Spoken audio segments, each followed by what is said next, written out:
Oi, gente, tudo bom? Olha só, eu vou deixar esse vídeo aqui, que ele é bem introdutório, certo? Bem simplesinho, mas algumas pessoas estão com algumas dúvidas ou questionando alguns pontos que são pontos bem básicos.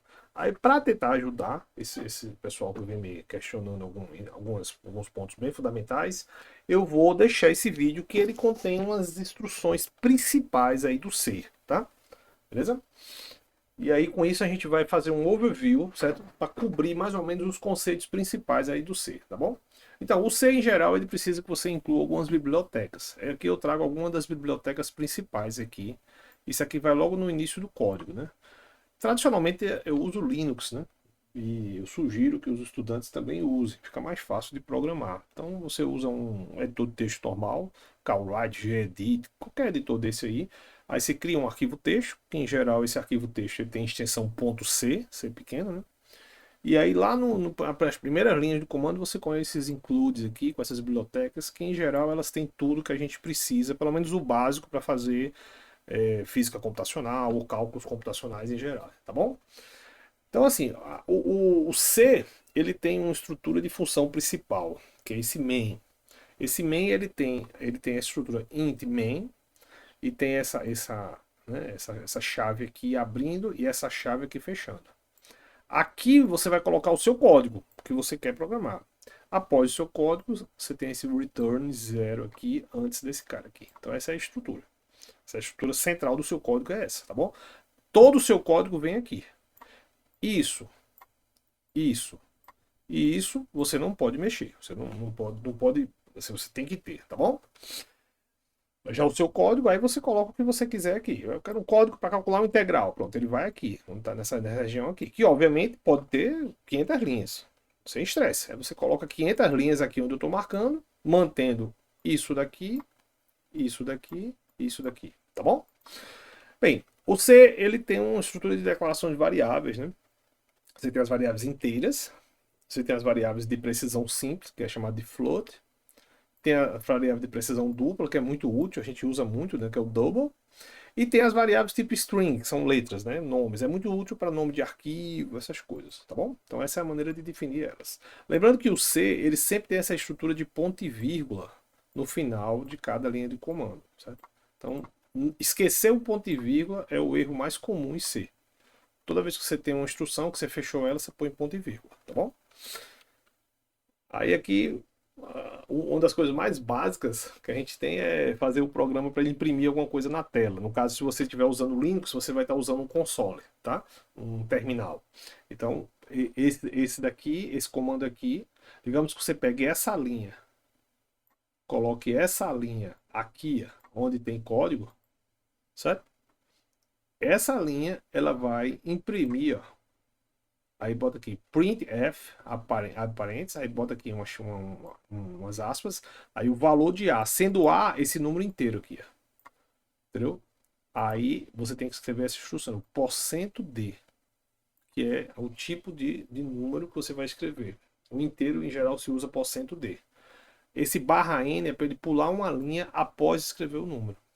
Então, isso daqui ele vai te dar, você vai escrever um texto e vai dizer que tipo de número você vai escrever. Aí, vírgula, o valor que você quer escrever. No caso, A, isso aqui. Então, ele vai escrever na tela, valor de A, 5. Entendeu? Se você quer escrever um número real, por exemplo, aquele B ali, aí é um pouquinho diferente. Ó. O valor de B, ele é um número real. Então, ele não é um número do tipo D, que é ligado em geral a inteiro. Ele é do tipo float. Então, é assim, é porcento. Aí você vai botar, por exemplo, duas casas, ponto 2, F de float e bota o valor de B. Então ele vai escrever esse número aqui, 3,14. Tá bom? A maneira de escrever é essa, porcento. Sempre tem um porcento. Aí aqui tem um tipo, ó, duas casas do tipo float. Tá bom? Se você quiser, por exemplo, perguntar um dado valor inteiro, você quer fazer uma pergunta, você quer dizer, eu quero que o programa peça um número para você. Eu não quero definir o valor de A, eu quero que o usuário do programa digite o número. Então é esse comando aqui, scanf. Scanf, o tipo de número que você vai pedir, e aqui ele bota a variável que vai guardar, que é uma variável inteira, com esse carinha aqui. Esse carinha aqui é que vai dizer que você está fazendo a leitura desse número. tá bom? Então, e essa linha aqui, ela vai deixar o programa fazer uma interação com o teclado. Ele vai esperar, vai ficar o cursor lá para você digitar o número. Aí você bota 1, aperta Enter, pronto. Esse 1 é lido e guardado na variável A, que foi previamente definido como inteiro. Compreendeu? Se você quiser fazer uma leitura do número real, aí você vai botar o que aqui? Aquele mesmo coisa lá de cima. Se quiser duas casas, você bota ponto 2F, por exemplo. Entendeu? Tranquilo? Beleza.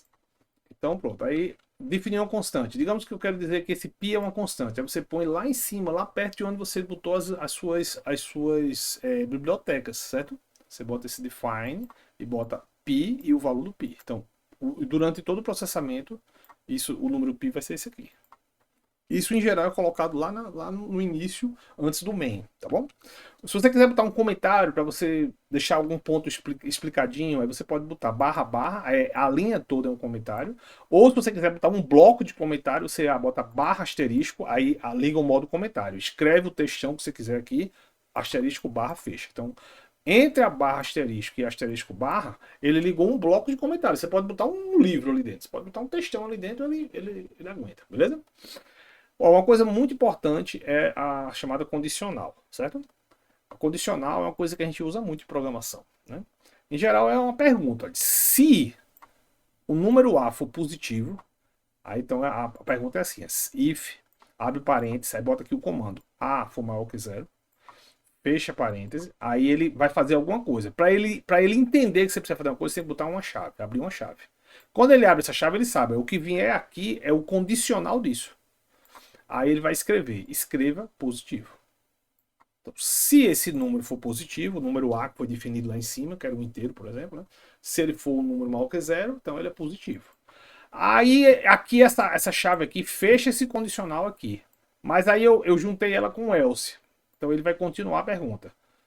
Else quer dizer o quê? Se não, ou seja, se isso não for feito, se A for zero ou negativo, né? Ou seja, se esse condicional for violado, aí ele entra nesse outra coisa aqui. Então, aí como é que eu faço isso? Eu boto um else e abro o outro condicional. O que é que isso quer dizer? Eu vou perguntar, se esse condicional aqui não for satisfeito, ou seja, se o A for zero ou for negativo, aí ele entra aqui e faz o que está entre essas duas chaves aqui. Ó. Escreve negativo ou zero. Entendeu? Ó, o switch é uma coisa bem... eu não uso muito não, mas é uma coisa interessante. Você pode guardar como se fosse assim guardar algumas informações, né? Por exemplo, você switch, certo? Aí você bota aqui uma opção, que aí você vai, digamos, dizer qual vai ser essas opções, e ele dá alguns casos. Aí você define quem são essas opções. Ó. Você faz switch, opção, aí abre aqui a chave e bota caso 1. Aí você vai dizer imprimir 1. Então, ó, imprime, tá vendo aqui? 1. E depois dá um comando de parar. Certo? Caso 2. Botar o número 2. Aí ele imprime 2. É isso. E se você botar algum outro número, ou dar um enter, por exemplo, aí ele entra aqui e diz outro. Tá? Não é muito útil não, mas pode ser utilizado. Eu vou dar um exemplo aqui no código, um código bem simplesinho. Por exemplo, né? Aí eu botei aqui a minha biblioteca. Comecei o main, tá vendo? Aí eu defino um inteiro que é a opção. Certo? Que é aquele que você vai escolher. Aí eu digo, digite, escreva, printf, aí digo, digite um número 1 ou 2, você digita 1 ou 2. Aí você dá um scanf, que você vai ler o teclado, vai ler uma coisa inteira, opção, ó, tem a opção aqui. Então, esse cara que eu defini aqui, ele vai ser alimentado pelo teclado. Aí eu faço aquela montagem, entendeu? Switch opção, ou seja, o inteiro que você colocar aqui, ele estuda, ele entra. Se for 1, entrou aqui, ó. Tá? Aí ele escreve, você escolheu 1. Se for 2, tá aqui. Se você escolher outro valor, ele entra aqui, você escolhe um número diferente de 1 e 2. Compreendeu? Então é isso. Eu não uso tanto não, mas é interessante. É um estudo de condicional também, né? Bem, uma coisa que é muito útil é a estrutura de repetição, para você não ficar repetindo uma equação 200 vezes ou uma conta 200 vezes, é a coisa do loop, né? Você colocar uma coisa em loop. Então, por exemplo, aqui eu fiz uma estrutura de loop. Eu tenho um comando for, aí há parênteses, aí tem o inteiro que eu defini aqui, eu posso até definir já ele aqui dentro. Eu poderia definir ele antes como inteiro, mas posso definir aqui também. Aí ele vai contar de zero, ele começa em zero, ponto e vírgula, até um número menor que 10. Qual é o número inteiro menor que 10? 9. Então ele começa em 0 e vai até 9. Vai como? Ele vai de 1 em 1. Isso aqui quer dizer, isso daqui é a mesma coisa de você escrever i igual a i mais 1 em C. Ou seja, você vai adicionando 1. Então esse comando aqui, ele faz o i começar em 0, depois faz 1, depois faz 2, depois faz 3, até 9. Aí essa chave aqui, ele diz que instrução fazer para cada valor de i. Então aqui ele vai entrar e vai escrever o valor de i. Quando ele chega nessa chave aqui, se o i não estiver finalizado, ele volta para cá. Aí o i era 0. Quanto é o próximo i? Soma 1. 1. Aí escreve. Então ele vai escrever na tela 1, 2, 0, 1, 2, 3, 4, 5 até 9. Entendeu? Então esse é o chamado comando de loop. Outra coisa de loop também é o while, que é bem interessante. Você pode definir, por exemplo, o inteiro como sendo 0. Aí você faz o seguinte: enquanto, isso aqui quer dizer while, quer dizer isso, né, em inglês. Aí você abre o parênteses e põe o condicional. Enquanto o i for menor do que 10, entre no condicional. Aí você abre uma chave para informar que você vai entrar no condicional. Aí ele vai fazer, ele vai imprimir o valor de i. E logo na outra linha, ele vai somar um no i. Ele faz i mais mais, ou seja, i igual a i mais 1. Então, se o i começou com 0, ele entra aqui e escreve 0. Quando ele chega aqui, o i é quanto? 1. Porque ele somou 1. Aí bate dessa chave. Essa chave é o final do condicional. Ele volta para cá. Aí ele testa. Quanto é o i agora? O i é 1. Ainda é menor que 10. Então, eu passo pelo condicional, venho para cá e aí eu fico aqui. Então, no final das contas, esse comando aqui, ele vai fazer exatamente o que esse comando aqui faz. Ele vai escrever 0, 1, 2, 3 até 9. Compreendeu? Então, esse comando e esse, eles fazem a mesma coisa. Escreve de 0 até 9 na tela. Tá legal? Bem, funções é uma coisa bem útil. Ficou meio ruim aqui porque eu cortado, mas deixa eu mostrar para vocês. A função, ela é muito interessante. Você vai definir uma função inteira, que ela é a soma. O nome dela é soma. Aí ela recebe dois valores. Ela recebe x e y. Então, ela é uma função inteira que recebe dois valores, x e y. Aí ela entra dessa chave aqui para definir o que é essa função. Essa função tem um comando chamado return. Esse return, ele diz qual é a operação que eu vou fazer, x mais y. Então, quando ele chega aqui, ele basicamente volta para o código devolvendo este valor aqui. Então, como é que eu posso usar isso num código? Você pode usar assim, você tem aqui um código bem simplesinho. Você tem aqui umas variáveis, certo? Desculpa, tem aqui a biblioteca que eu defino. Logo depois da biblioteca, eu defino essa função. Eu defino a função antes do main, beleza? Aí eu chego no main aqui. Olha o main como é que é bem simplesinho. Eu defino um inteiro 10, defino um inteiro a igual a 10, um inteiro b igual a 20. E aí eu digo o seguinte, eu vou ter uma variável resultado que é definida pela função soma AB. Observe que a função soma está definida aqui. Ó. Então, ele vai pegar essa soma. Quem é soma? Soma está definida aqui. Quem é A? A é X. Quem é B? B é Y. Aí ele faz a conta X mais Y, ou seja, A mais B. Entendeu? Então ele vai, isso daqui basicamente vai somar 10 mais 20 e imprime o resultado. Tá? Isso é muito bom quando você quer ter uma dada função, você precisa usar aquela função toda vez e em vez de você escrever dentro do código, você bota como uma função e chama, aí fica bem mais fácil, viu? Vetores, que são os chamados array, né? Então, uma forma de definir vetor bem simples, tipo um vetor coluna, né? Ou um vetor linha, né? É essa daqui, ó. Um vetor inteiro. Então, a variável que representa o vetor, e aí o vetor ele tem esses colchetezinhos aqui indicando quantos números tem esse cara. Então, ele tem 5 números. Então, esse é um vetor de ordem 5, de tamanho 5. Como se fosse um vetor no R5, tá bom? Então aqui eu posso definir ele de duas formas. Eu posso escrever ele assim, ó, com a chavezinha e botar 1, 2, 3, 4, 5. Ou seja, a primeira posição do vetor é 1, a segunda é 2, a 3, assim vai. Ou então eu posso simplesmente definir ele como 5 aqui e preencher ele ao longo do programa, por exemplo, com um loop. Ó, veja aqui, ó, eu defino aqui essa biblioteca, né? Aí eu defino o main e aí eu digo, ó, vetor 5. Eu não preenchi ele aqui, eu só defini que ele existe. Eu só criei um vetor com 5 posições. Aí eu posso preencher ele com os números 0, 1, 2, 3, 4. Assim, por exemplo. Eu faço um loop onde eu tenho um dado inteiro que vai de 0 até 4. Está indo de 0 até um valor menor do que 5. Tá vendo? Então, e esse comando aqui está dizendo o seguinte. O i vai ser 0, 1, 2, 3, 4. Para cada valor de i, eu entro aqui e digo, ó, o v de i, ou seja, o v da posição i é igual a i. Então, isso daqui eu preenchi o vetor, essas 5 posições, com os valores 0, 1, 2, 3, 4. Compreendeu? Eu posso escrever também, para você ver se você não acredita em mim. Eu posso escrever. Então, eu fiz um outro loop aqui, certo? Um outro loop, com o mesmo valor de i, 0, 1, 2, 3, 4, e vou escrever na tela. Escrevo na tela, tá vendo? Aí o que é que eu escrevo? O vetor, olha como é que eu fiz aqui. Eu botei V, aí aqui dentro eu botei um porcento D, por quê? Porque eu quero escrever o valor de I. É igual a o valor, o porcento D barra N. Então o que é que eu vou escrever aqui? Eu tenho dois números aqui. Eu tenho o I, que é a posição do vetor, ou seja, se é a posição 0, se é a posição 1, e tem o valor do vetor. Então aqui na tela vai sair 0, posição 0, V de 0. 1, V de 1. 2, V de 2, entendeu?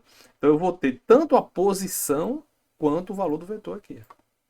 Só para você ver quem escreve, né? Beleza?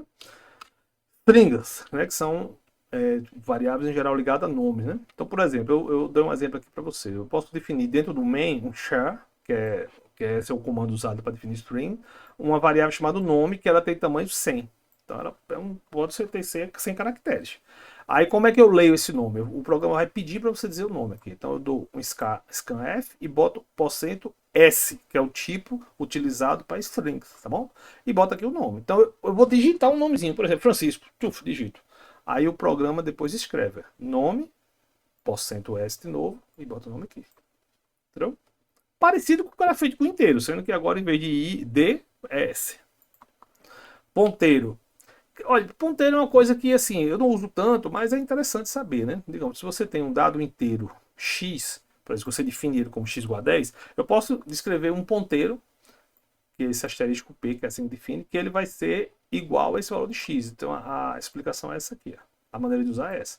Asterisco P é um ponteiro que vai apontar para aquela variável X que você definiu lá. Então você pode usar isso ao longo do programa para fazer umas mudanças. Em ordenador, por exemplo, usa muito isso. Beleza? Alocação dinâmica, né? Alocação dinâmica. Assim, lembrando que o ponteiro ele sempre tem esse asteriscozinho aqui, viu? Essa é a maneira de você representar ele, tá bom? Alocação dinâmica é uma coisa muito interessante. Aqui a gente viu como representar um vetor, né? Aí eu já abri um vetor no início, que eu já disse, olha, existe um vetor V com 5 posições, beleza? Beleza. Quando é assim também pequenininho, 5, 6, é tranquilo. Mas quando você vai, por exemplo, como eu faço muito, equações diferenciais, monstros, que eu vou precisar de 10 a sexta equações, abrir um vetor ou vários vetores de tamanho 10 a sexta, 10 a sétima, nem sempre é uma coisa favorável. Muitas vezes isso consome muita memória, principalmente se for dentro do main. Então, velho, uma coisa boa é você fazer a chamada alocação dinâmica, que é você abrir o vetor dinamicamente. Em vez de você abrir um vetor logo no início, dizer, olha, eu tenho um vetor V de tamanho 10. Não, eu abro ele ao longo da necessidade dele. Entendeu? Então isso é bem interessante. Aí, em geral, você precisa dessa biblioteca aqui, certo? Para fazer isso. Então tem que definir aquela mesma que eu disse que era interessante. E tem essa função malloc, tá? Que é uma função que a gente usa para essa alocação de memória dinâmica. Então, como é que isso acontece? Vou dar um exemplo aqui, por exemplo. Depois eu mostro um código. Eu tenho aqui uma função, um vetor inteiro, uma variável de alocação dinâmica inteira. Aí você define dessa forma aqui, V asterisco, tá?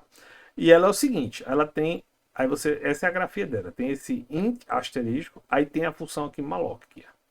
Você vai ter malloc, aí abre o parentezinho, aí bota 10 vezes esse comando aqui. Então são 10 posições inteiras. Então esse comando aqui é um comando que dentro do programa ele vai abrir um vetor de 10 posições inteiras. Então ele não existe no momento que você compila. Compreende? Ele só existe na hora que você vai executando. Então você vai executando isso. Inclusive eu poderia só definir ele como um int aqui. Só definir ele como um int. E lá dentro do programa, int asterisco v, lá dentro do programa eu abrir a matriz e depois fechar ela. Abro quando preciso, ou vetor, ou a matriz, porque eu também posso abrir uma matriz. Abro e depois eu fecho. Entendeu? Então, essa grafia aqui, ela tá abrindo um vetor V de 10 posições. Sendo que ele não está abrindo ele no ato lá que você gera o executável. Ele abre no ato da execução. É diferente. Quando você gera um executável com um vetor definido, você já reserva aquela memória para aquele vetor. Quando você executa com memória dinâmica, no final das contas, não. Ele não gera, não reserva a memória. Ele simplesmente ele vai abrindo à medida que você vai precisando. Compreendeu? Então essa é a diferença. Então vamos dar um exemplo aqui só para você ver, sabe? Vou dar um exemplozinho aqui, um códigozinho. Então, como eu disse, abre as bibliotecas principais, né? Aí eu tenho aqui um main, tá? Aí eu abro aqui duas coisas. Eu tenho um inteiro, que é esse inteiro com asterisco, que é esse ponteiro, né? Que a gente vai transformar ele num vetor. E abro um inteiro normal. I igual a 1, 2. Aí agora eu vou fazer a alocação. Como é que eu faço? V igual a int asterisco, malloc 10 size of int. Que é aquela grafia lá. Isso daqui é o comando para transformar esse ponteiro em um vetor de 10 posições. Um vetor que tem posições 0, 1, 2, 3, 4, até 9. Entendeu? Então, após esse comando, só após esse comando, esse ponteiro se tornou um vetor. Compreende?